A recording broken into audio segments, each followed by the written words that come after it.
Agradecer al Departamento de Filosofía, agradecer a la Universidad de Cartagena esta convocatoria que de alguna manera tiene algo de excepcional, porque la mayoría de universidades y la academia no ha hecho aún el homenaje que hay que hacerle al maestro Michel Foucault. Agradecerle a su director, al colega, amigo Vladimir Urrueta, quien ha insistido y persistido en la idea de que la universidad latinoamericana y la universidad colombiana tenga y construya una verdadera comunidad académica de filosofía, pero también en diálogo con el derecho, en diálogo con la política, en diálogo transdisciplinar real. Una de las mayores críticas a la universidad latinoamericana es en el fondo esa. Declaramos y evocamos la urgencia de construir comunidades deliberativas, de construir agendas de investigación colectiva, y no hemos sido capaces de realizarlo. Ese proyecto de realizar una comunidad que piense a Colombia, que aporte al proceso de paz, está aún como una promesa quebrantada. Quiero dedicar estas reflexiones a nuestro colega, amigo, profesor Miguel Ángel Beltrán, quien ha sido destituido como profesor de Sociología de la Universidad Nacional de Colombia por el Procurador General de la Nación, un colega que ha dedicado su vida a defender la tradición del pensamiento crítico. En medio de su modestia, que es bastante sabia y bastante grande, le hemos hecho un homenaje porque creemos que ha aparecido en Colombia y especialmente en la universidad pública una nueva forma de terrorismo de Estado, y es la muerte laboral. La muerte laboral. Miguel Ángel Beltrán fue declarado inocente en la dimensión penal y quedó completamente libre de cargos.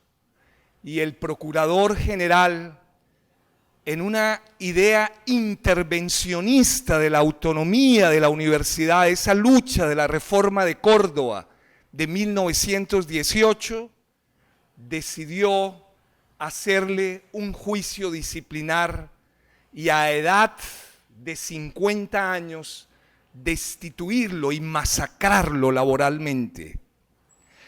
Por eso ustedes, que son hijos e hijas de la universidad pública, la única universidad, como dijera el maestro Rafael Gutiérrez Girardot, una universidad privada es una contradicción en los términos, porque la educación es y será siempre, desde Platón hasta hoy, pública. Esta afrenta que le han hecho a Miguel Ángel Beltrán, que se anuncian otras, simplemente por pensar de otra manera, debemos resistir, debemos crear alternativas, porque Miguel Ángel Beltrán, si ustedes estudian la obra de él, que la he tratado de leer con bastante juicio en el homenaje que le acabamos de hacer, ha dedicado su vida a estudiar el conflicto colombiano.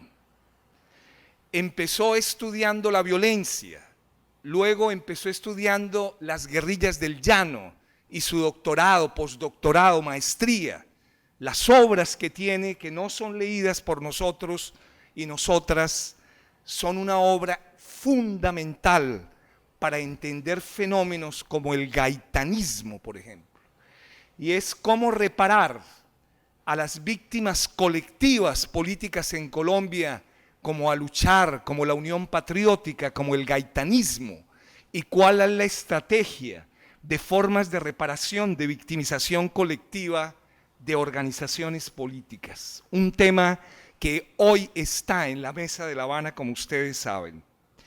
Me ha correspondido, y por ello evoco a Miguel Ángel Beltrán, hablar sobre la noción filosófica de crítica a partir del pensamiento de Michel Foucault.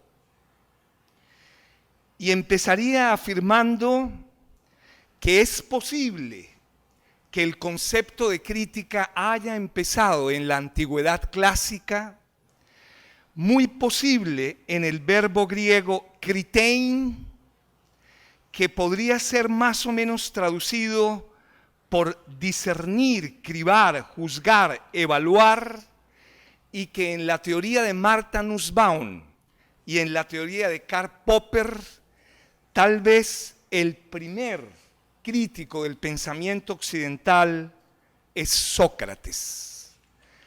Dos pensadores de tradiciones filosóficas tan divergentes como Martha Nussbaum y el profesor Karl Popper le otorgan esa condición de precursor del pensamiento, del ethos filosófico de la crítica.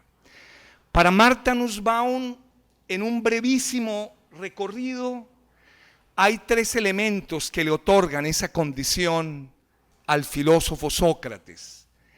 El primero, la necesidad del examen siempre crítico de uno mismo y de las propias tradiciones en lo que llamaba Sócrates una vida examinada, la obligación de una autorreflexión sobre nuestra propia vida, nuestra propia existencia.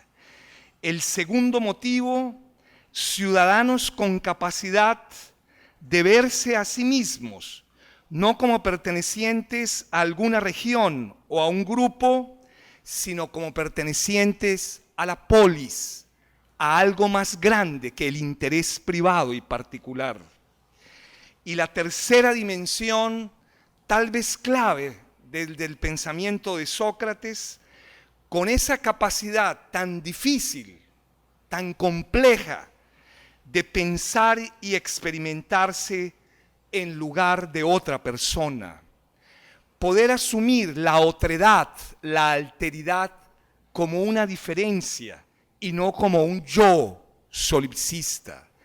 Es decir, tener la apertura de saber que hay otros y no solamente el narcisismo, como dijera el profesor Erich Hobsbawm en su Historia del siglo XX, el individualismo asocial absoluto que caracteriza a las sociedades contemporáneas. Hay un rostro, una mirada, una otredad, y debo ser capaz de esa apertura al otro. Desde esa perspectiva, podemos sostener que esta discusión tiene una larga tradición en Occidente, pero que se agudiza claramente en el proyecto filosófico de la modernidad.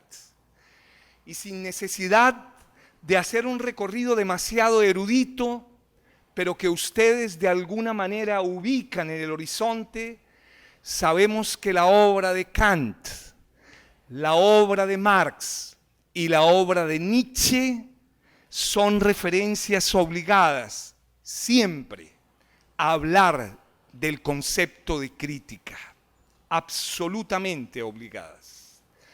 Trataré de mostrarlas desde la lectura de Foucault, pero todo estudiante que tenga el mínimo básico conocimiento de su época y su presente filosófica, sabe que Kant le otorgó al concepto de crítica dos sentidos profundos.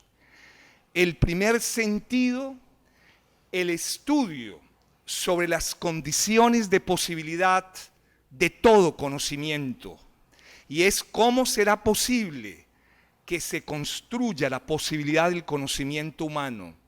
Y el segundo, que es su gran aporte, es que las 5 facultades humanas, la sensibilidad, el entendimiento, la razón, la voluntad y la imaginación, eso que hoy horrendamente se llama dizque competencias, palabra que es una cooptación neoliberal, pero que el viejo Kant le ponía el nombre pedagógico y filosófico y hasta jurídico que habría que reivindicar. Ser humano implica la sensibilidad, el entendimiento como facultad cognitiva, la razón como facultad de pensar, la voluntad como capacidad de decidir mi vida de acuerdo a ella y la imaginación como el libre juego de las facultades, la más sintética de todas ellas. Y de alguna manera ser crítico es estudiar los límites, las posibilidades y la extensión del uso de esas 5 facultades. Casi que en prosa ordinaria uno diría que la conciencia crítica empieza por la pregunta de los límites. Quien no conoce sus límites delira, divaga. Quien conoce sus límites sabe caminar con incertidumbre, pero con un paso un poquito más seguro. En ese sentido, Kant le va a otorgar 2 significados que el maestro Habermas, Martha Nussbaum, el profesor Popper también, aunque no le gusta demasiado en algunos momentos, le van a otorgar. ¿Y qué decir de Marx? Tal vez ninguna de sus obras no tiene la palabra crítica. Crítica de la crítica crítica o la Sagrada Familia. Contribución a la crítica de la filosofía del derecho de Hegel. Introducción a la economía política, crítica de la economía política, El Capital, subtítulo, crítica de la economía política. Estamos empezando a conmemorar en la ciudad de Bogotá, en este mes de noviembre, el primer seminario anticipatorio de los 150 años de la edición del primer tomo del Capital, que de alguna manera nos trae nuevamente a la pregunta, ¿qué es crítica? ¿Qué es crítica?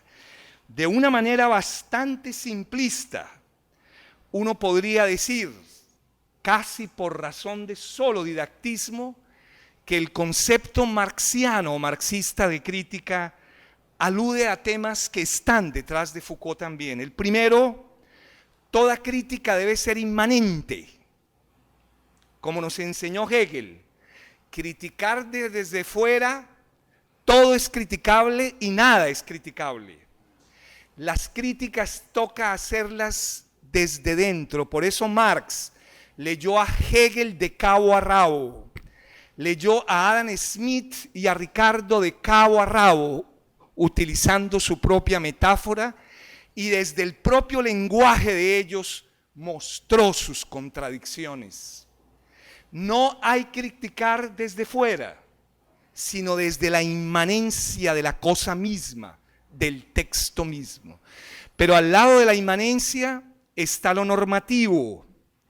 Y es que cuando uno critica sabe que el mundo puede ser de otra manera, que el mundo podría dirigirse hacia otro deber ser.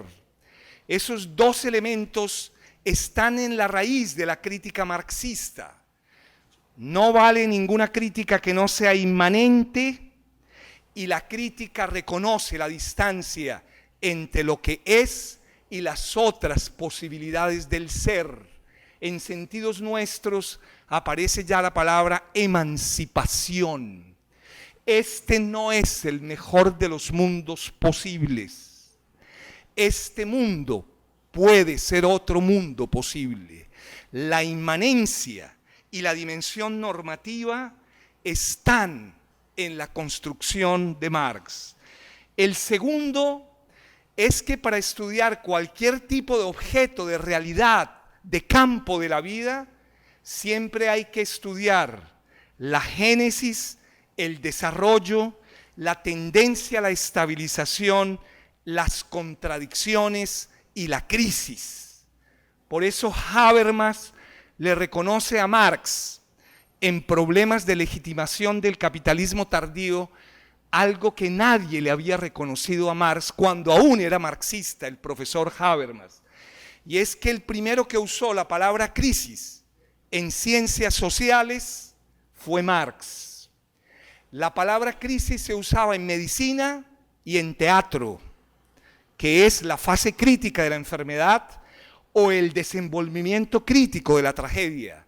Pero Marx, en el prólogo a la primera edición del Capital, introduce por primera vez en el pensamiento occidental que todo puede tender a que por sus propias contradicciones inmanentes se destruya, se disuelva. Tercero, nunca una crítica es completa si no es crítica teórica y al mismo tiempo crítica de las prácticas sociales. Una crítica solamente a los textos, una crítica exclusivamente a lo que dijo Hegel o Marx o Kant es insuficiente.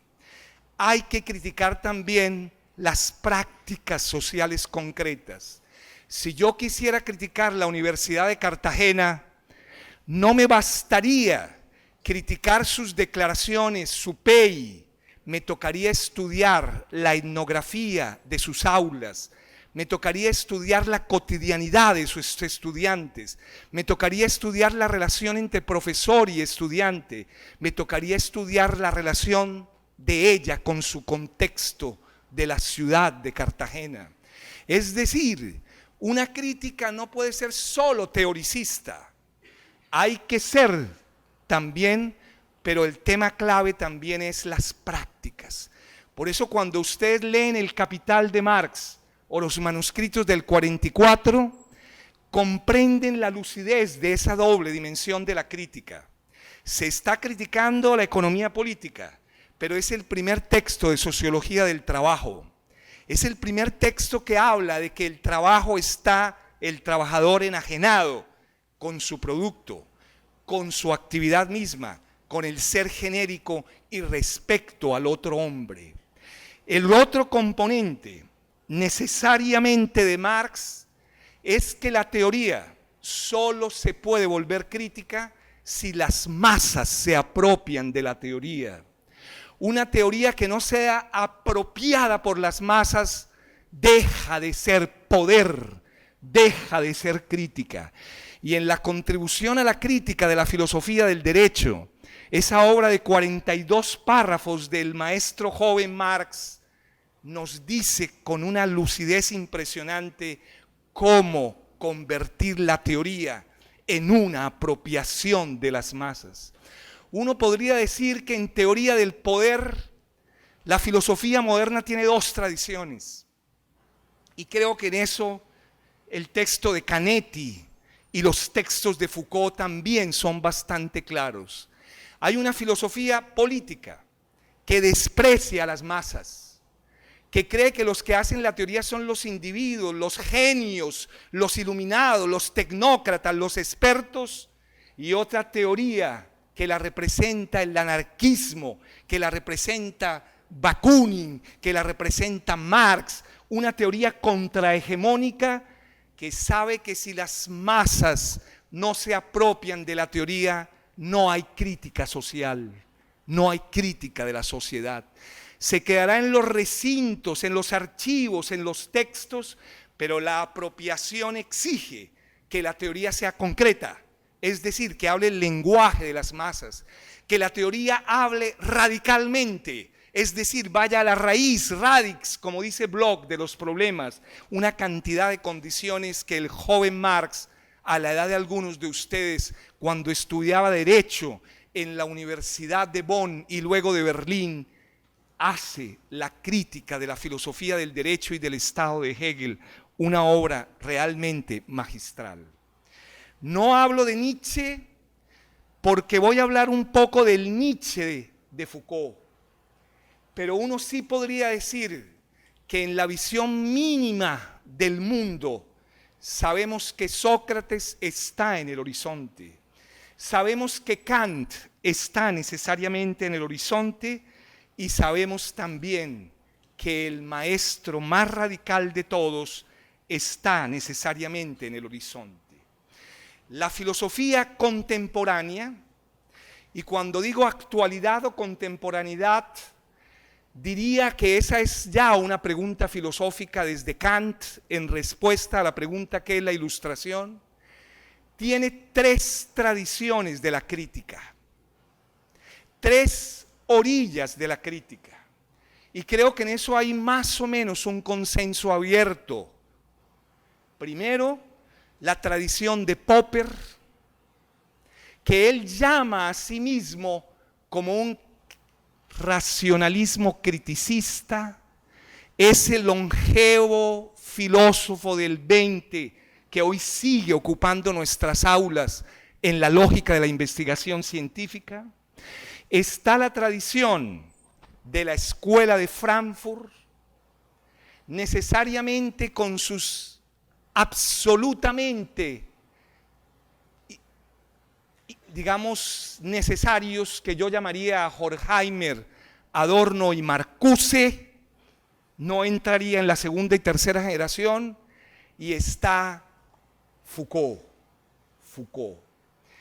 Entender qué es crítica es meterse en esa cartografía y es tratar de ver qué entiende Popper, qué entiende Frankfurt y qué entiende Foucault. En ese sentido podemos ratificar una de las tesis de Jürgen Habermas en su obra El pensamiento posmetafísico. El profesor Habermas, aunque uno tenga muchas divergencias con él, considera que la filosofía contemporánea tiene 4 tradiciones hoy vivitas, absolutamente respirando. La primera tradición, la filosofía analítica. La segunda tradición, la filosofía hermenéutica. La tercera tradición, el postestructuralismo inspirado en Foucault. Y la cuarta tradición, el neomarxismo. Es solo una cartografía, pero cuando ustedes salgan de estudiantes de derecho, de trabajo social, de historia, de sociología o de filosofía, tienen por lo menos que saber que para rimar en esta perplejidad y vértigo hay que tener una cierta cartografía. Puede que no sepamos la profundidad de las diferencias, puede que no sepamos la especialidad de cada campo, pero tal vez Habermas, cuando anuncia eso, nos está diciendo, hay una racionalidad analítica de la cual, aunque no se reconozca como positivista, hace parte Karl Popper, Bertrand Russell, Peirce y todos los que ustedes conocen. En Colombia es la filosofía hegemónica de malas.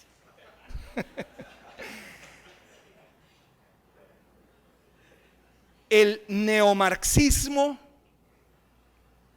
que inevitablemente es un vínculo entre hermenéutica y dialéctica, palabras que son solo palabras en nuestra jerga, pero que un estudiante mínimamente de la comprensión mínima básica del mundo sabe que hoy nadie puede hacer ciencias sociales, derecho o filosofía si no sabe qué es hermenéutica un poquito y si no sabe qué es dialéctica un poquito.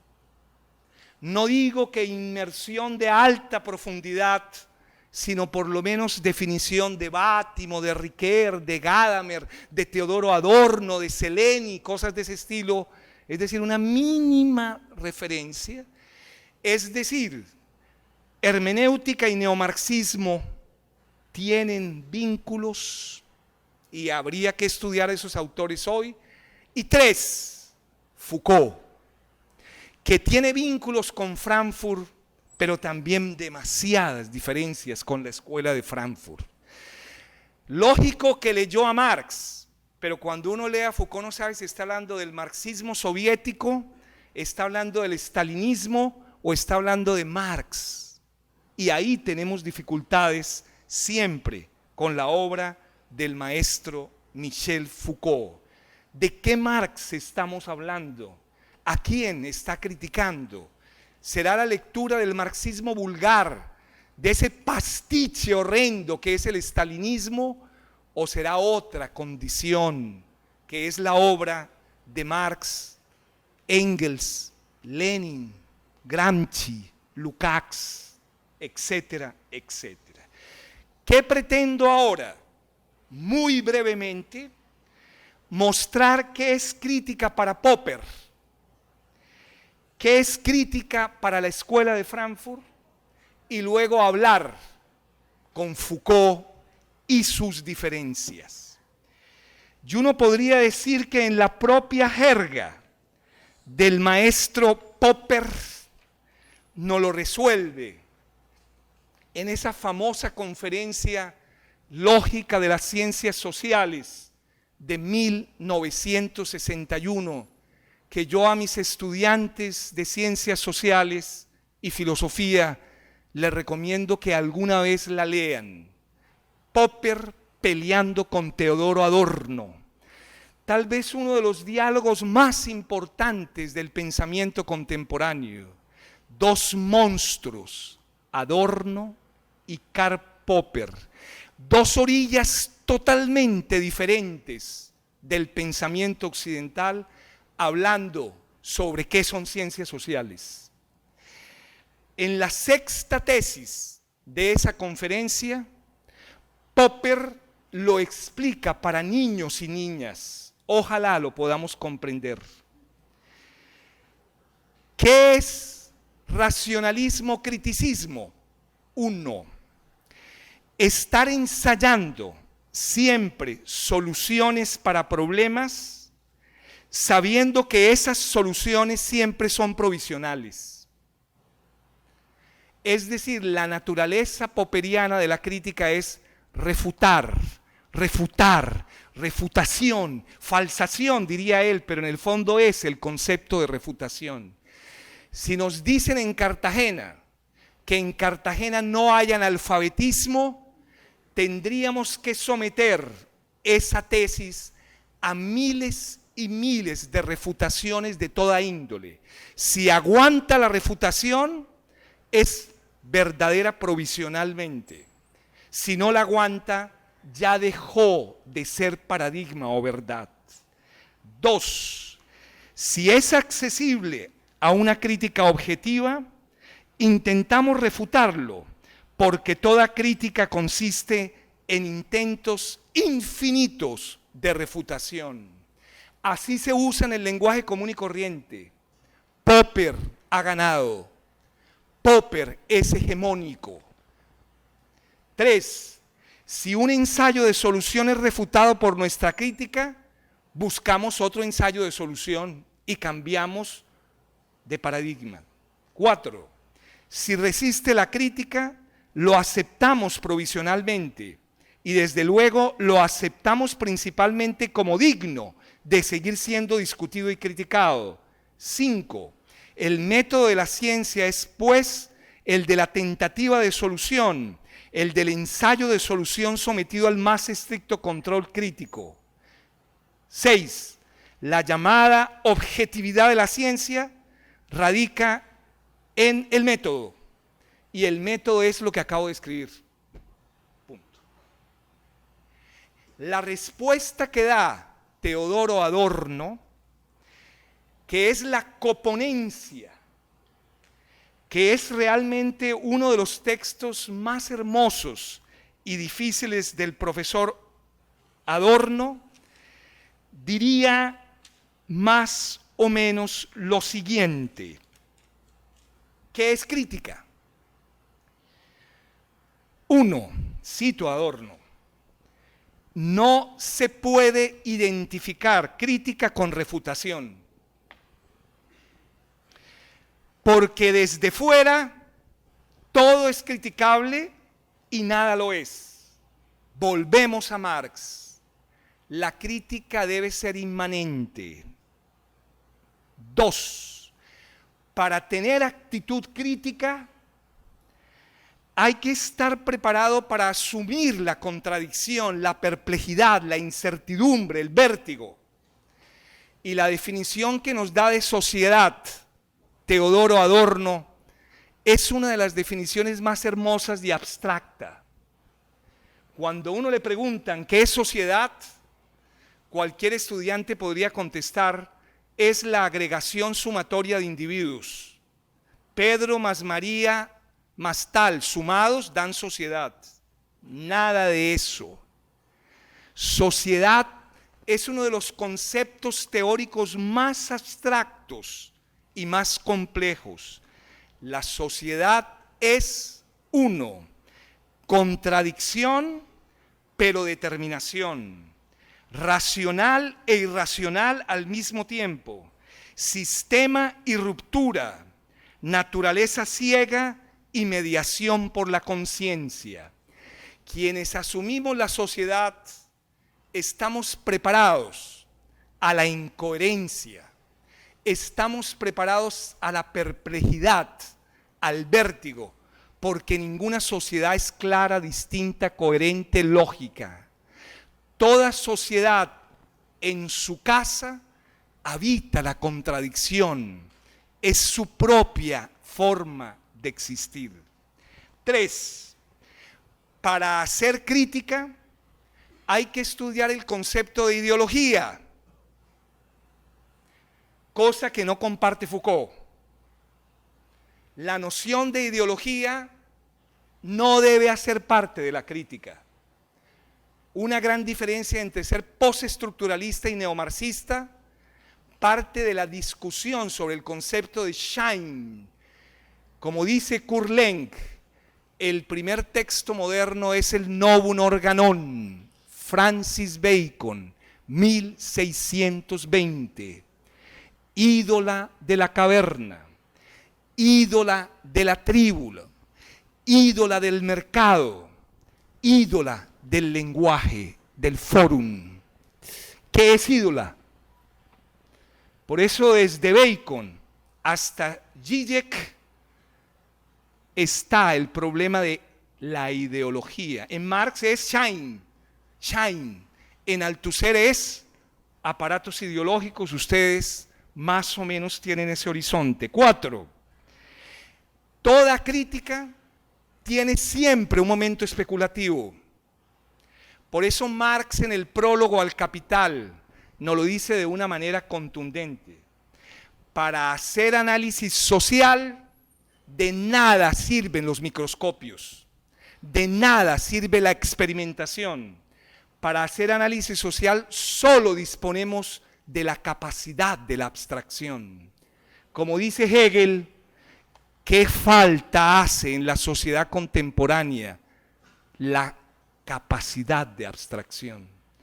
Ustedes se forman en información, datos, pero en conceptos vendría la pregunta. Y 5, la crítica siempre es resistencia al pensamiento cosificado, al fetichismo, a que el mundo ya no son seres humanos, sino cosas, marcas, dinero, o ramera, prostituta universal.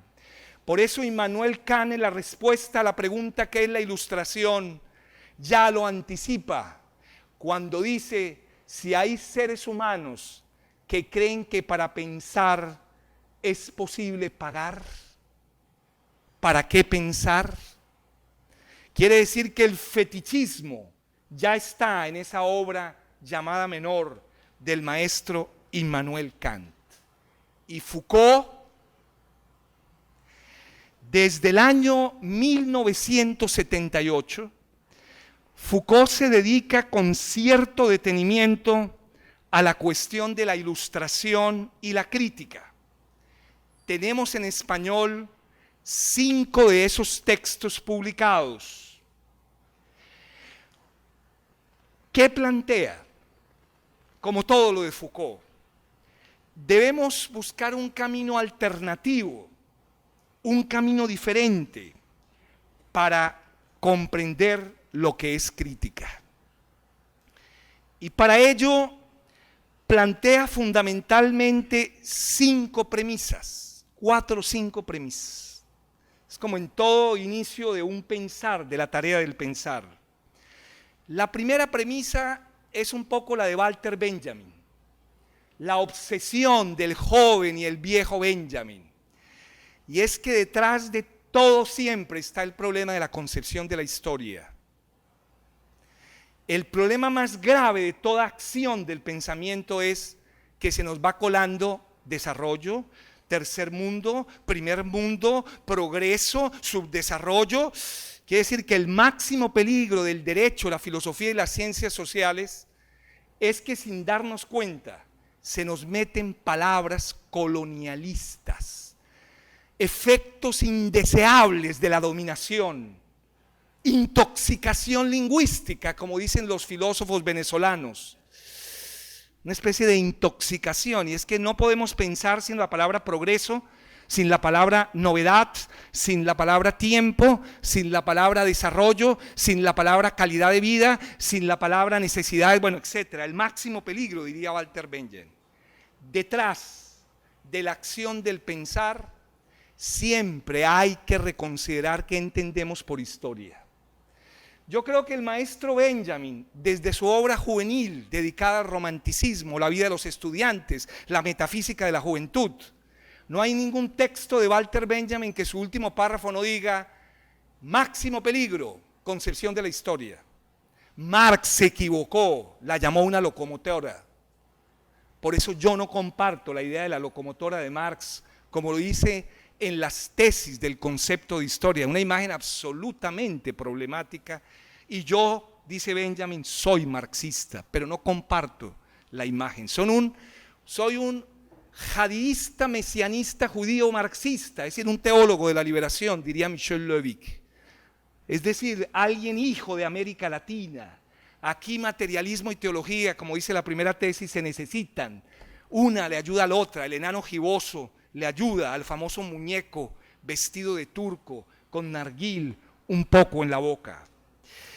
Para mí, que soy profesor de sistemas de historia del pensamiento,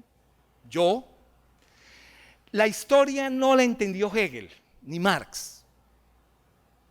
Esa idea teleológica de la historia, esa idea racionalista de la historia, no la comparto. Para mí, hay que comprender la historia como evento, como acontecimiento, como contingencia, no como necesariedad.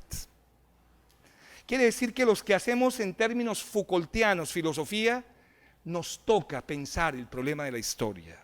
2. ¿Es posible hacer una crítica sin fundamento normativo? Es decir, sin la necesidad de un deber ser. En ese sentido, la crítica es más inmanente que la propia idea de Marx y la Escuela de Frankfurt. Se puede hacer crítica sin ningún tipo de proposición, sin ningún tipo de crítica constructiva. Eso es para meterlo uno en el marco de la ideología dominante. No, la crítica es tan inmanente que se puede hacer sin dimensión normativa de otro mundo. Por eso tanto Benjamin como el maestro Foucault desconfían de la palabra liberación, y prefieren, como Benjamin, la palabra redención. No puedo entrar en ello, pero la palabra es Erlösung, redención, no liberación, porque liberación está demasiado cargada de futuro y está demasiado cargada de seguridad hacia donde vamos.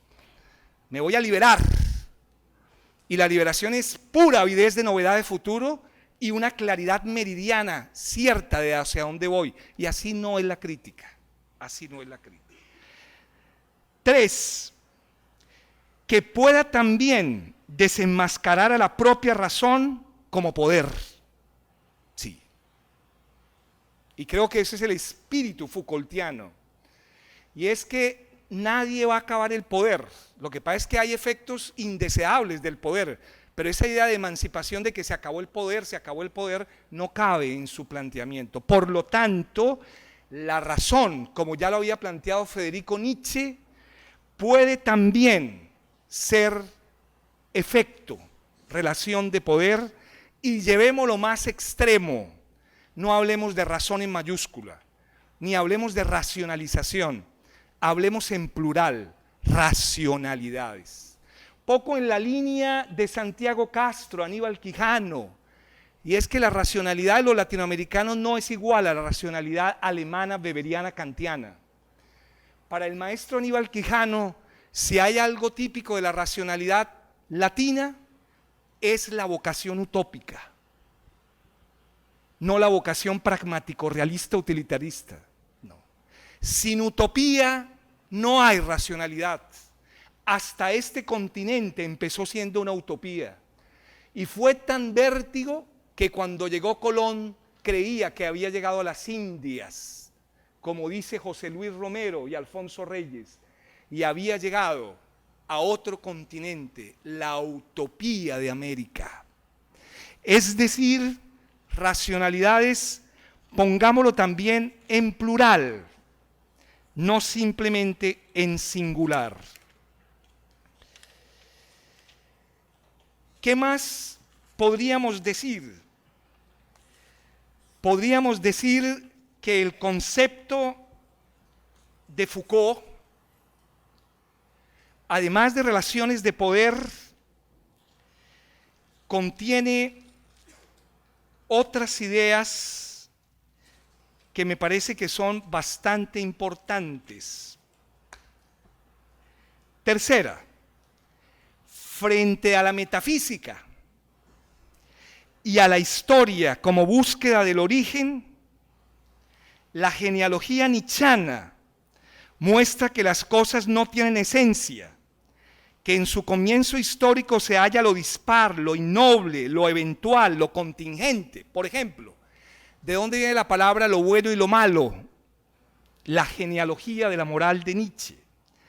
Otro elemento, la pregunta es por la condición de posibilidad del lenguaje. Quien habla no es el hombre, no es el sujeto, sino fuerzas en conflicto que dan lugar a interpretaciones y prácticas.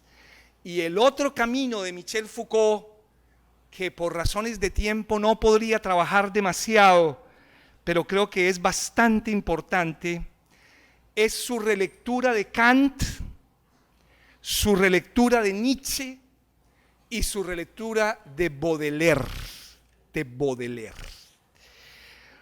Uno podría más o menos señalar que de Kant recupera la idea de un desfase entre crítica e ilustración que podríamos desarrollar un poco más en las preguntas. De Nietzsche recupera su idea de crítica al sujeto, de crítica necesariamente a la idea del antropocentrismo, y de Baudelaire recupera tres elementos sobre el presente, pero fundamentalmente sobre que crítica es una dimensión estética, una actitud. Así como el maestro Benjamin se va desplazando hacia Baudelaire, el maestro Foucault, no solo por su raíz francesa, sino también porque ahí está el máximo secreto para entender ilustración, crítica y modernidad, tiene que volver a leer a Baudelaire, como tal vez lo expresa de una manera bastante nítida un prologuista a la obra de Michel Foucault, cuando dice: la interpretación que Foucault da de Baudelaire y lo que el mismo Baudelaire parece decir, su definición de la modernidad no se limita a señalar que la modernidad es la conciencia de la discontinuidad del tiempo, de lo efímero, de lo nuevo, como rasgos propios de la actualidad. Ser moderno para Baudelaire no es solo ser sensible al movimiento del tiempo y a esa transitoriedad, sino tomar una cierta actitud en relación con el movimiento, cuyos rasgos son tres. El primero, la heroización del presente. El segundo, es el placer del floner, la transfiguración y transgresión de lo real. Y lo tercero, convertir